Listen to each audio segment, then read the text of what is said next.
Hi everybody, my name is Mary Bingham and I am one of the team members that is working hard to get the convictions overturned for those who were accused, convicted, and hanged for witchcraft in the state of Connecticut. And today I am actually over by Salter's Point because this is the area where most likely John Winthrop Jr., who was the governor for the state of Connecticut during the 1600s, who fought hard to stop a lot of these hangings. This is where his salt house once stood. But notice I am looking at a street sign named Jacob's Way, and that is because later on, after John Winthrop Jr. left, this is the area where George Jacobs lived, who was hanged for witchcraft in Salem in 1692. So I'm just going to pan around. I'm going to go this way, and over up here is an avenue called Winthrop Avenue. And I'll just continue. So here's Winthrop Avenue, and I'm going to continue straight down to this next intersection and then take a left. So over here is Kernwood Ave, and right down this way is where Salter's Point is. And let's see if I can safely cross the street here.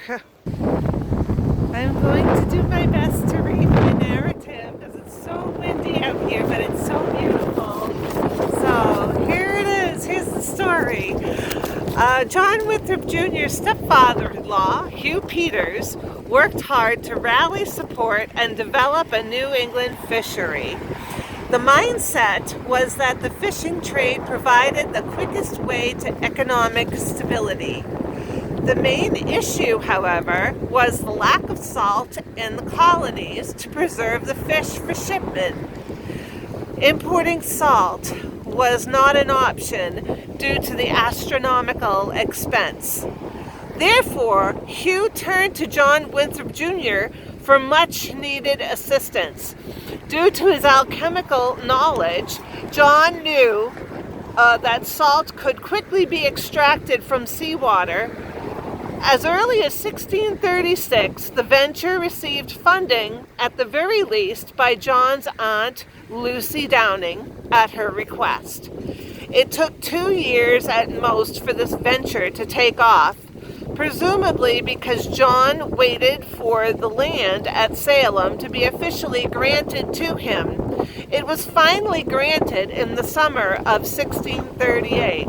Now, most of you know that John Winthrop Jr. was a man on the move, but when this land was granted to him, he was actually living in Ipswich for the second time. So, but down here, at this junction, John built a salt house, and hired someone to manage the operation before he and his wife Elizabeth moved to the location circa 1639. Today, this location that I am filming at is where the Bass River and the Danvers River meet near Salem, Massachusetts. The efforts to quickly remove the salt from the seawater to help Hugh, as well as John's seeming knowledge and preservation, coincided with his many interests, as he stated in a letter to his friend. Excuse me, as I try to turn my narration over. Excuse me.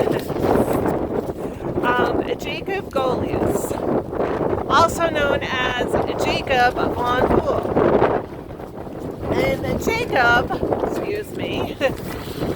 was an Orientalist, mathematician, and astronomer. Among the other interests, John mentions Hermetic philosophy.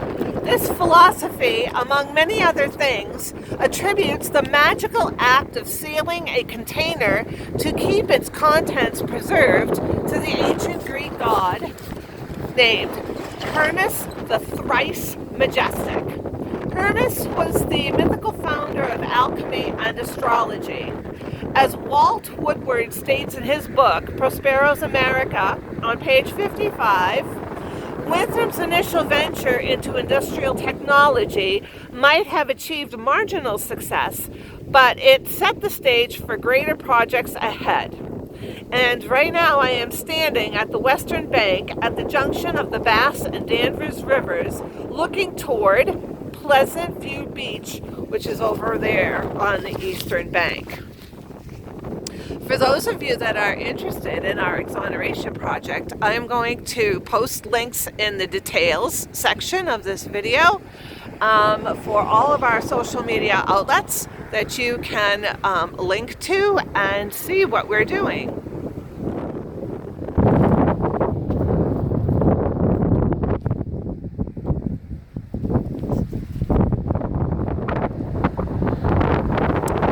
Thank you very much, everybody, and have a great day.